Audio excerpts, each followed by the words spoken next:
नमस्कार विद्यार्थी मित्रांनो, आजचा हा आपला व्हिडिओ MCR PGCET 2021-22 यासाठी अतिशय महत्त्वाचा असा व्हिडिओ आहे. त्यामुळे हा व्हिडिओ पूर्ण शेवटपर्यंत तुम्ही पहा. या व्हिडिओमध्ये सब्जेक्ट वाईज क्वेश्चन्स, जसं की आपल्याला माहिती आहे 5th इन कम्युनिटीनुसारच्या न्यू सिलेबसची ही फर्स्ट CET आहे. त्यामुळे याच्यामध्ये त्यांनी काही बदल केलेले आहेत क्वेश्चन्समध्ये. वेटेजेसमध्ये 80-20चा त्यांनी पॅटर्न लागू केलेला आहे. नंतर मेन स्ट्रीमचे किती प्रश्न विचारले जाणार, अदर इलिजिबल स्ट्रीमचे किती प्रश्न विचारले जाणार, त्याच्याबद्दल पूर्ण इन्फॉर्मेशन आणि ॲनालिसिस करून मी हा व्हिडिओ बनवलेला आहे. तर तो तुम्ही शेवटपर्यंत पहा. जसं की आपल्याला माहितीच आहे, हे जे इन्फॉर्मेशन बुलेटिन तुम्हाला MCARORG-MAUEB.html या वेबसाईटवर मिळेल. या वेबसाईटची लिंक माझ्या डिस्क्रिप्शन बॉक्समध्ये देतो. तिथून ते तुम्ही हे इन्फॉर्मेशन बुलेटिन डाउनलोड करू शकता. जसं की तुम्हाला मी सिलेबसबद्दल बोललो होतं, 5th इन कमिटीचा हा सिलेबस त्यांनी आपल्याला 2017 मध्ये लागू केला होता. त्यानुसारची ही फर्स्ट CET, यामध्ये त्यांनी 80-20 पॅटर्न दिलेला आहे. 80% सिलेबस हा तुमच्या मेन स्ट्रीमबद्दल असेल आणि 20% हा अदर रिलेटेड स्ट्रीम्सबद्दल असेल. ठीक आहे.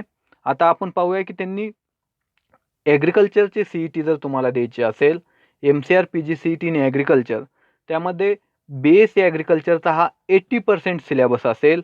नंतर BSc हॉर्टिकल्चरचा 3%, BSc फॉरेस्ट्रीचा 3%, नंतर BTech ॲग्रिकल्चर इंजिनिअरिंगचा 3.5%, ॲग्रिकल्चर बायोटेक्नॉलॉजीचा 3%, फूड सायन्सचा 3%, ॲग्री बिझनेस मॅनेजमेंटचा 3% व कम्युनिटी सायन्सचा 1.5% म्हणजे 1.5% असेल. आता हा सिलेबस किती कोर्सेसमध्ये कसा डिवाइड झालेला आहे किंवा कोणत्या सब्जेक्टचे किती कोर्सेसबद्दल तुम्ही वाचायचं हे मी तुम्हाला डिटेलमध्ये ह्या व्हिडिओमध्ये सांगत आहे.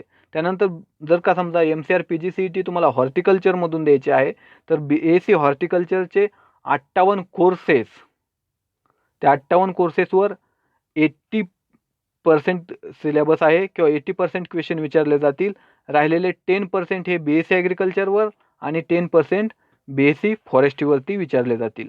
नंतर फॉरेस्ट्रीचंही तसं आहे. फॉरेस्ट्रीमध्ये 80% मेन स्ट्रीमवर आणि अदर रिलेटेड स्ट्रीम म्हणजे ॲग्रिकल्चर आणि हॉर्टिकल्चर. ठीक आहे. तर ज्या मुलांनी BSc ॲग्रिकल्चर केलेली आहे ती मुलं MCR PGCET ॲग्रिकल्चरसाठी देऊ शकतात, MCR PGCET हॉर्टिकल्चरसाठी देऊ शकतात, MCR PGCET फॉरेस्ट्रीसाठी देऊ शकतात, MCR PGCET ॲग्रिकल्चर बायोटेक्नॉलॉजीसाठी देऊ शकतात, MCR PGCET ॲग्री बिझनेस मॅनेजमेंटसाठी देऊ शकतात आणि MCR PGCET पोस्ट हार्वेस्ट मॅनेजमेंटसाठीही देऊ शकतात. ठीक आहे. तर आपण पाहूया MCR PGCET ॲग्रिकल्चरचं पूर्ण डिस्ट्रीब्युशन व त्याचं ॲनालिसिस. न्यू सिलेबसनुसार BSc ॲग्रिकल्चरचा 80% सिलेबस तुम्हाला अभ्यास करायचा आहे. त्या 80% बद्दल आपण सर्वात पहिल्यांदा पाहू, नंतर 20% बद्दल. ठीक आहे. 80% मध्ये बघा आपल्याला जवळजवळ 10 आपले मेन सब्जेक्ट्स आहेत ॲग्रिकल्चरमध्ये. त्यामधील फर्स्ट येतो आपला ॲग्रोनॉमी. ॲग्रोनॉमीचे जवळजवळ 11 कोर्सेस आहेत. ह्या 11 कोर्सेसवर 25 प्रश्न विचारले जातील. त्यानंतर बॉटनी किंवा GPB याचे जवळजवळ 8 कोर्सेस आहेत. त्याच्यावर 24 प्रश्न विचारले जातील. आता जे काही इलेक्टिव्ह कोर्सेस आहेत ते त्यांनी यामध्ये हे केलेले इन्क्लूड केलेले नाही आहेत. त्यामुळे त्याचा तुम्ही अभ्यास करायचा नाही किंवा तुम्ही करूही शकता. 1-2 कोर्सेसचा एखादा प्रश्न विचारला तर येऊ शकतो, पण त्यांनी या सिलेबसमध्ये किंवा ह्या इन्फॉर्मेशन बुलेटिनमध्ये इलेक्टिव्ह कोर्सेस त्यांनी इन्क्लूड केलेले नाही आहेत अजिबात.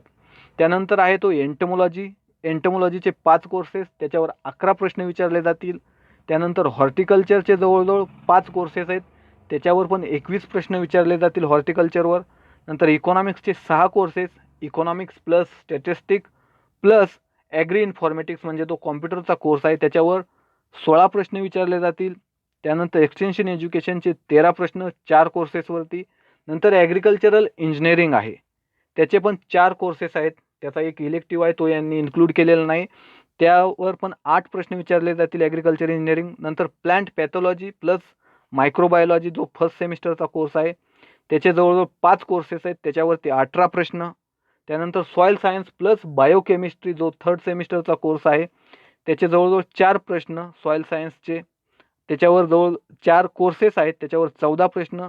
नंतर AHDSचे 4 कोर्सेस, त्याच्यावर 8 प्रश्न आणि फूड सायन्सचा 1 कोर्स आहे, त्याच्यावर 2 प्रश्न. असे टोटल तुमचे 160 प्रश्न विचारले जातील मेन स्ट्रीमवर. ठीक आहे, हा झाला तुमचा 80% बद्दल. त्यानंतर 20% वेटेज. ठीक आहे, 20% म्हणजे सर्वात पहिल्यांदा आपण पाहूया BSc हॉर्टिकल्चरला 3% वेटेज आहेत. त्यांचे जवळजवळ 23 कोर्सेस आहेत, त्याच्यावर 7 प्रश्न विचारले जातील. म्हणजे BSc ॲग्रिकल्चरच्या CET मध्ये BSc हॉर्टिकल्चरचे 7 प्रश्न विचारले जातील. नंतर BSc बायोटेक्नॉलॉजीचे पण 6 प्रश्न विचारले जातील. BSc फॉरेस्ट्रीचे 6 प्रश्न. नंतर BSc इन ॲग्री बिझनेस मॅनेजमेंटचे 6 प्रश्न. BSc इन कम्युनिटी सायन्सचे 3 प्रश्न. BTech ॲग्रिकल्चर इंजिनिअरिंगचे 6 प्रश्न व BTech फूड सायन्सचे 6 प्रश्न. म्हणजे अदर स्ट्रीममधून 20% मध्ये जवळजवळ 40 प्रश्न तुम्हाला विचारले जातील. म्हणजे मेन स्ट्रीमचे 160 प्लस अदर स्ट्रीमचे 40, असे 200 मार्काची तुमची ही MCR PG CET ॲग्रिकल्चरसाठी होणार आहे. आता आपण अभ्यास कसा करायचा किंवा ओव्हरऑल कोणत्या सब्जेक्टवर किती प्रश्न विचारलेत ते आपण पाहू. जर का समजा ॲग्रोनॉमीचा विचार केला, ॲग्रोनॉमीशी रिलेटेड दुसरं कोणती अदर स्ट्रीम नाही आहे, त्यामुळे 200 पैकी ॲग्रोनॉमीवर 25 प्रश्न विचारले जातील. त्यानंतर दुसरा सब्जेक्ट आहे बॉटनी प्लस GPB. याच्यावर 80% मध्ये 24 प्रश्न प्लस 20% मधील 6 प्रश्न. म्हणजे BSc इन ॲग्रिकल्चर बायोटेक्नॉलॉजी हा ही बॉटनीशी रिलेटेड किंवा genetics and plant GPB genetics and plant ब्रीडिंगचे रिलेटेड हा कोर्स आहे किंवा ही स्ट्रीम आहे ॲग्रिकल्चर बायोटेक्नॉलॉजीची. त्यामुळं त्याचे 24 plus BSc in agriculture biotechnology 6, म्हणजे बॉटनी GPB या सब्जेक्टची रिलेटेड जवळजवळ 30 प्रश्न तुम्हाला 200 पैकी विचारले जातील. त्यामुळे ह्या सब्जेक्टवर तुम्ही जास्तीत जास्त फोकस करावा. त्यानंतर आहे एंटोमॉलॉजी. एंटोमॉलॉजी रिलेटेड दुसरी अदर स्ट्रीम नाही, त्यामुळे एंटोमॉलॉजीवर ॲज इट इज 11 प्रश्न विचारले जातील 200 पैकी. त्यानंतर आहे हॉर्टिकल्चर. हॉर्टिकल्चरवर 5 कोर्सेस होते, 5 कोर्सेसवरती 21 प्रश्न 80% मध्ये प्लस BSc हॉर्टिकल्चरचे जवळजवळ 23 कोर्सेस आहेत, त्याच्यावर 7 प्रश्न विचारले जातील. BSc हॉर्टिकल्चरवर 7 म्हणजे 21 प्लस 7 असे जवळजवळ 28 प्रश्न हे हॉर्टिकल्चरबद्दल विचारले जाणार आहेत. त्यामुळं बॉटनीनंतर तुम्ही हॉर्टिकल्चरवर जास्त स्ट्रेस द्या किंवा जास्त हॉर्टिकल्चरवर फोकस करा. त्यानंतर ॲग्रोनॉमीवर फोकस करा. ठीक आहे. त्यानंतर आहे फॉरेस्ट्री. फॉरेस्ट्रीचे जवळजवळ 28 कोर्सेस. त्यांनी इन्फॉर्मेशन बुलेटिनमध्ये ह्याचे कोर्सेसचं डिटेल तुम्ही इन्फॉर्मेशन बुलेटिनमध्ये घेऊ शकता की कोणत्या कोर्सेसवर प्रश्न विचारले जाणार आहेत. त्यांनी ॲग्रिकल्चर ABCD याच्यामध्ये पूर्ण दिलेलं आहे. फॉरेस्ट्रीचे जवळजवळ 28 कोर्सेस आहेत, त्याच्यावर 6 प्रश्न विचारले जाणार आहेत. त्यानंतर सब्जेक्ट आहे तो agricultural economics, statistics plus agri informatics किंवा कॉम्प्युटर. 80% मध्ये त्यावर 16 प्रश्न विचारले जाणार होतील plus ABM plus BSc in agri business मॅनेजमेंटचे 30 कोर्सेस, त्याच्यावर 6 प्रश्न विचारले जाणार आहेत. म्हणजे ॲग्रिकल्चरल इकॉनॉमिक्स रिलेटेड 16 प्लस 6 असे जवळजवळ 22 प्रश्न विचारले जाणार आहेत. म्हणजे जेव्हा MCR PG CET agricultural economics, statistics आणि कॉम्प्युटरचा अभ्यास करताल, त्याचबरोबर तुम्ही BSc ABMचाही अभ्यास करायचा आहे. म्हणजे तुम्ही 200 पैकी 22 प्रश्नाचा अभ्यास एकत्र करू शकता. तसंच हॉर्टिकल्चरच्या बाबतीत ही हॉर्टिकल्चरचा जेव्हा तुम्ही अभ्यास करताल, त्याचबरोबर BSc हॉर्टिकल्चरचे कोर्सेस पण वाचून घ्यायचे. म्हणजे जवळजवळ तुम्ही 28 प्रश्नांचा अभ्यास करणार आहे. त्यानंतर बॉटनीबद्दलही तसंच, BSc बायोटेक्नॉलॉजीबद्दलही बॉटनीचा जेव्हा अभ्यास करताल त्याच्या लिंकमध्येच BSc बायोटेक्नॉलॉजीचा पण तुम्ही अभ्यास करायचा आहे. ठीक आहे. त्यानंतर एक्सटेन्शन एज्युकेशन. इथं तुम्हाला 13 प्रश्न विचारले जाणार होते. 13 प्लस कम्युनिटी सायन्स हा थोडाफार रिलेटेड एक्सटेन्शन एज्युकेशनचे आहे, त्याच्यावर जवळजवळ 3 प्रश्न विचारणार आहेत. 13 प्लस 3 म्हणजे जवळजवळ 16 प्रश्न हे तुम्हाला एक्सटेन्शन एज्युकेशनबद्दल विचारले जातील. त्यानंतर अतिशय महत्त्वाचं म्हणजे ॲग्रिकल्चरल इंजिनिअरिंग. ॲग्रिकल्चरल इंजिनिअरिंगचे 4 कोर्सेस आहेत, त्याच्यावर 8 प्रश्न विचारले जाणार होते plus BTech agricultural engineering. BTech agriculture इंजिनिअरिंगवरती 6 प्रश्न विचारले जाणार आहेत. म्हणजे टोटल पूर्ण ॲग्रिकल्चर इंजिनिअरिंगवरती 14 प्रश्न विचारले जातील.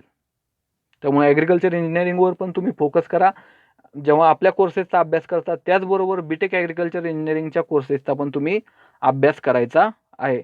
त्यानंतर प्लांट पॅथॉलॉजीवर ॲज इट इज 18 प्रश्न, नंतर सॉईल सायन्स प्लस बायोकेमिस्ट्रीवर 14 प्रश्न, नंतर ॲनिमल हजबंड्रीवरती 8 प्रश्न आणि त्यानंतर शेवटचा मध्ये फूड सायन्स अँड टेक्नॉलॉजी म्हणजे APSTचा एक कोर्स आहे, त्याच्यावर 2 प्रश्न plus B Tech in food science त्याला 3% वेटेज आहेत, त्याचे जवळजवळ 6 प्रश्न म्हणजे फूड सायन्सबद्दल जवळजवळ 8 प्रश्न आपल्याला विचारले जाणार आहेत. त्यामुळे जेव्हा तुम्ही 80%चा अभ्यास करताल त्याचबरोबर जे 20% वेटेजेसमधले जे स्ट्रीम आहेत त्याचबरोबर त्या स्ट्रीमचाही तुम्ही अभ्यास करायचा आहे. म्हणजे तुम्ही ओव्हरऑल 200 प्रश्नांचा अभ्यास करू शकता. राहिला प्रश्न इलेक्टिव्ह कोर्सेसबद्दल. जर तुमच्याकडे वेळ राहिला तर तुम्ही इलेक्टिव्हबद्दल वाचा, नाहीतर नाही वाचलं तरी चालेल. हे झालं agriculture MCR PGCET in agriculture त्याचं कोर्स वाईज क्वेश्चनचं डिस्ट्रीब्युशन. आता याचे कोर्स डिटेल तुम्ही MCR PGCET जी इन्फॉर्मेशन बुलेटिन आहे त्या वेबसाईटवरून डाउनलोड करा. डिस्क्रिप्शन बॉक्समध्ये मी त्याची लिंक देतो आणि तिथून ते तुम्ही कोर्स डिटेल घेऊ शकता. हे झालं ॲग्रिकल्चरबद्दल. यानंतर आहे horticulture MCR PGCET in horticulture. बघा इथं हॉर्टिकल्चरचा जो 80% सिलेबस आहे तो त्यांनी 7 पार्टमध्ये डिवाइड केलेला आहे. 7 डिव्हिजनमध्ये त्यांनी डिवाइड केलेला आहे. त्यामध्ये डिव्हिजन ऑफ फूड सायन्सचे जवळजवळ 11 कोर्सेस आहेत, त्याच्यावर 31 प्रश्न विचारले जातील. नंतर डिव्हिजन ऑफ व्हेजिटेबल सायन्स त्याचे पण 7 कोर्सेस आहेत, त्याच्यावर 21 प्रश्न विचारले जातील. त्यानंतर पोस्ट हार्वेस्ट टेक्नॉलॉजीचे 3 कोर्सेस आहेत BSc हॉर्टिकल्चरला, त्याच्यावर 10 प्रश्न विचारले जातील. त्यानंतर फ्लोरिकल्चर अँड लँडस्केपिंगचे 4 कोर्सेस आहेत, त्याच्यावर 12 प्रश्न विचारले जातील. नंतर प्लांट प्रोटेक्शन म्हणजे पॅथॉलॉजी व एंटमॉलॉजीचे 16 कोर्सेस आहेत, त्याच्यावर 26 प्रश्न विचारले जातील. त्यानंतर नॅचरल रिसोर्स मॅनेजमेंटचे 8 कोर्सेस आहेत, त्याच्यावर जवळजवळ 20 प्रश्न विचारले जातील.